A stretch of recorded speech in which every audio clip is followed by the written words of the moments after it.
propósito de eso, seguimos en este escenario, en este contexto de COVID. Pame, ya vamos a volver contigo porque tenemos al doctor Pedro Astudillo acá en nuestro estudio. Doctor, ¿qué tal? ¿Cómo está? Muy buenos días. Muy bien, muchas gracias. Muy buenos días, doctor. Gracias a usted. Bueno, hemos hablado hartas cosas, ¿no? De COVID, variantes, de las cifras, contagio, transmisibilidad. Ahora queremos hablar de Omicron y sus síntomas, para que la gente que nos ve y escucha en estos momentos pueda estar atenta y los principales síntomas, doctor, de esta variante.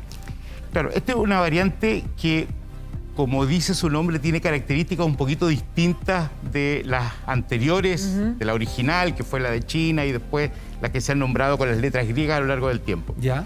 Y yo diría que esta tiene por particularidad tener muchos síntomas respiratorios de la vía aérea superior, ¿no? De la vía aérea alta, llamamos.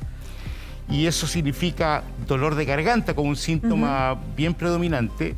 No es frecuente, por lo menos en la mayoría de los casos, que son los casos de ambulatorio, no es frecuente la fiebre. Entonces, cuando uno va a un centro comercial o algún lugar en una tienda donde le toman la temperatura, no necesariamente eso es un buen indicador, porque la gran mayoría de las personas, sobre el 60, sobre el 70%, especialmente los que no hacen cuadros graves, sino que los que hacen manejo ambulatorio, claro, no tienen fiebre. Entonces, son vías respiratorias altas, hay dolores musculares, dolor de cabeza, dolor de garganta. Ese ha sido un síntoma que se ha repetido constantemente en esta cepa. Ahora, hay que pensar que no necesariamente es porque el virus es distinto. Es distinto. Claro. De hecho, elude la inmunidad y por eso una persona que ya tuvo COVID puede volver a darle, claro, precisamente porque es un virus que tiene un componente distinto y elude un poco la inmunidad que uno ha adquirido, ya sea por haber tenido la enfermedad o por haberse vacunado. Claro, por eso es más contagiosa también. Por eso es más contagioso. Pero además tiene la característica de que nos pilla en una situación epidemiológica distinta, es decir, todos estamos vacunados. Bueno, gran parte. Esperemos que en algún minuto estemos todos. Excepto los que no quieren, pero bueno, ahí ha sido difícil convencer a la gente que no se quiere vacunar.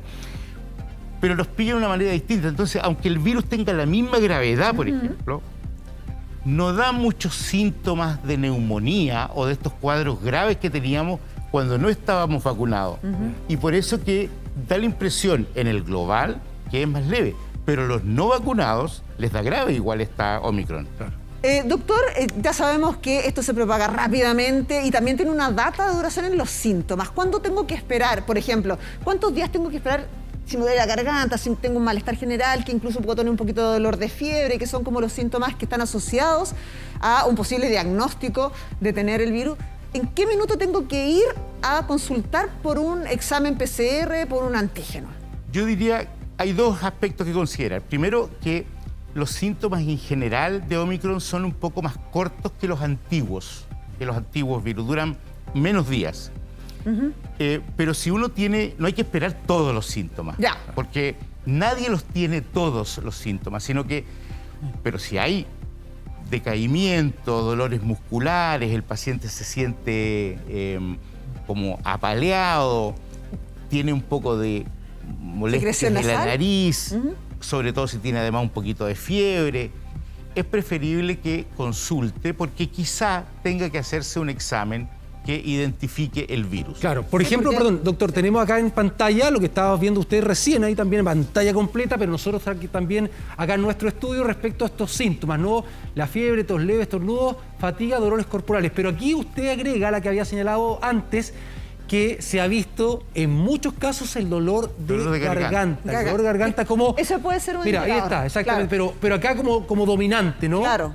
Porque en el fondo la mayoría de estos síntomas también se pueden asociar como a un resfrío, como que me dolió la cabeza, como que tengo algo con congestión nasal, pero hay otros, como por ejemplo las náuseas y el dolor de garganta, que son muy distintos a cuando uno se resfría. Y también hay que pensar que los virus en general, los virus respiratorios, no son identificables necesariamente por los síntomas que dan. Casi todos los virus respiratorios dan síntomas parecidos porque entran a la vía respiratoria alta, la inflaman. Después algunos de ellos llegan hasta la vía respiratoria inferior. Virus respiratorio sincicial en las guaguitas, por ejemplo. Empiezan como un resfrío, pero después están con los bronquios muy obstruidos, etc. Bueno, los virus van teniendo características distintas y el coronavirus en general, cualquiera de sus variantes, afecta más a los niños más grandes y de ahí para adelante hacia los adultos y sobre todo a los adultos mayores. Buen punto. Al contrario de lo que pasa con otros virus. De hecho, si a mí me dijeran, a todos los niños del mundo les va a tocar un virus respiratorio, así como por un decreto, ¿Ya? y me dieran a elegir cuál le va a tocar a los niños de mi familia, elijo lejos el corona. Mire, ¿eh? Claro, lejos, para los niños. Entiendo, No me entiendo. voy a acercar a ellos, ¿sí? Claro. Obvio. Ya, Pero buen punto, teniendo por en los cuenta niños, la claro, característica que porque usted da. No quiero para ellos, no quiero el sincicial, no quiero el parainfluenza, no quiero influenza, no quiero adenovirus. Me va quedando algunos otros, pero me va quedando como relevante el corona, porque en los niños en general da muy leve. Perfecto. Claro que sí. Doctor Pedro Gallegos, broncopulmonar de la clínica Indisa. Muy buenas sus recomendaciones y le agradecemos que nos haya acompañado esta mañana.